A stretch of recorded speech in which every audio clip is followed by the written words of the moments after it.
अस्सलाम वालेकुम। आज की इस वीडियो में हम बात करेंगे सेरेटाइड इनहेलर के बारे में। सेरेटाइड इनहेलर एक ब्रोंकोडायलेटर और कार्टिकोस्टेरॉइड ड्रग है। इसमें एक्टिव इंग्रेडिएंट सल्मीटरॉल है जो कि ब्रोंकोडायलेटर है, जो कि सांस की तंग नालियों को खोलता है। इसके अलावा इसमें फ्लूटिकासोन ऐड किया गया है जो कि कार्टिकोस्टेरॉइड ड्रग है, जिसको हम आसान अल्फाज में स्टेरॉइड ड्रग भी कहते हैं या स्टेरॉइड मेडिसिन कहते हैं। अगर हम बात करें सेरेटाइड इनहेलर के इंडिकेशंस, इसके यूजेस, इसके इस्तेमाल के बारे में, तो सेरेटाइड इनहेलर का इस्तेमाल हमेशा अस्थमेटिक अटैक्स में किया जाता है और ऐसे पेशेंट्स जो COPD यानी कि क्रॉनिक ऑब्स्ट्रक्टिव पल्मोनरी डिजीज के साथ हों तो उन पेशेंट्स में सेरेटाइड इनहेलर लॉन्ग टर्म के लिए इस्तेमाल किया जाता है। हमने अभी एक वर्ड यूज किया अस्थमेटिक अटैक्स यानी एस्थमा या दमा। दमे हम कहते किसको हैं? एस्थमा को उर्दू में दमा कहते हैं, जिसमें जिस शख्स को दमे की बीमारी हो, सांस की नालियां उस शख्स में तंग हो जाती हैं क्योंकि सांस की नालियों के इर्द गिर्द मौजूद पट्टों में सोजिश हो जाती है और सांस की नालियां सिकुड़ने की वजह से सांस बहुत कम आता है, जिससे मरीज को घुटन, बेचैनी और घबराहट, बहुत ज्यादा पसीने भी आते हैं और अक्सर अफराद को सांस लेने में तंगी के अलावा खुश खांसी और सीने में बहुत ज्यादा जकड़न महसूस होती है। तो इस सूरत में फौरी तौर पर ऐसी मेडिसिन का इस्तेमाल किया जाता है। एक तो वो फौरी तौर पर असर करे और दूसरा सांस की तंग नालियों को खोल दे और सांस की नालियों को सोजिश को कम कर दे, जिससे सांस लेने में आसानी हो। तो ऐसी सूरत में सेरेटाइड इनहेलर का इस्तेमाल बहुत ज्यादा फायदेमंद है क्योंकि सेरेटाइड इनहेलर दो मेडिसिन का कॉम्बिनेशन है, जिसमें सल्मीटरॉल सांस की तंग नालियों को डायलेट करता है, सांस की तंग नालियों को खोल देता है,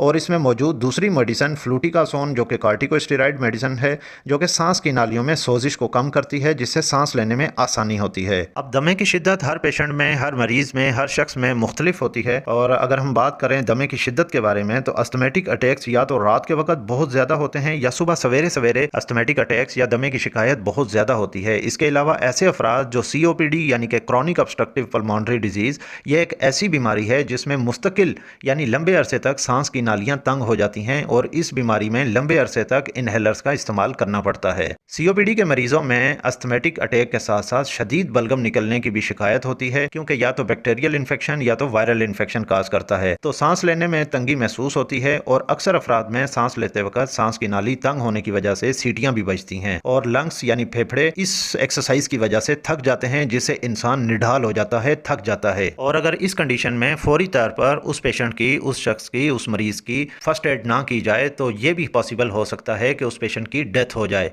इसलिए मैनेजमेंट करना लाजमी है। COPD की बीमारी यानी क्रॉनिक ऑब्स्ट्रक्टिव पल्मोनरी डिजीज की बीमारी होने की जो सबसे बड़ी वजह है वो स्मोकिंग है।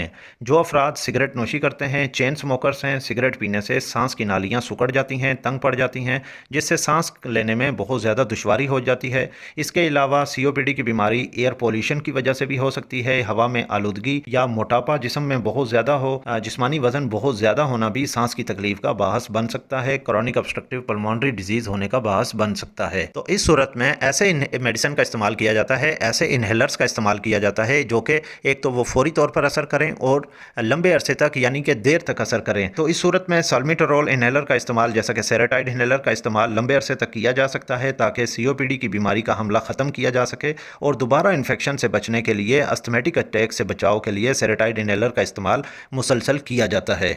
अगर हम बात करें सेरेटाइड इनहेलर के डोजेज के बारे में तो बालिग अफराद जो कि 12 साल से ज़्यादा उम्र के हों तो ऐसे अफराद में सेरेटाइड इनहेलर 2 पफ दिन में 2 टाइम इस्तेमाल किए जाते हैं।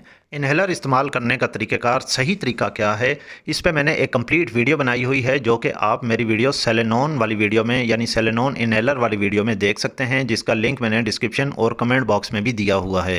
ये वीडियो आपको कैसी लगी कमेंट करके लाजमी बताइएगा। इस वीडियो को लाइक कीजिएगा और अगर आप मेरे इस YouTube चैनल मेडी हेल्थ एंटरप्राइजेस पे नए हैं तो मेरे इस YouTube चैनल मेडी हेल्थ एंटरप्राइजेस को सब्सक्राइब कर लें और साथ ही बेल आइकन का बटन ऑन कर लें ताकि हर नए आने वाली वीडियो का नोटिफिकेशन आपको मिल सके। तो मिलते हैं नेक्स्ट वीडियो में, तब तक के लिए अल्लाह हाफिज़।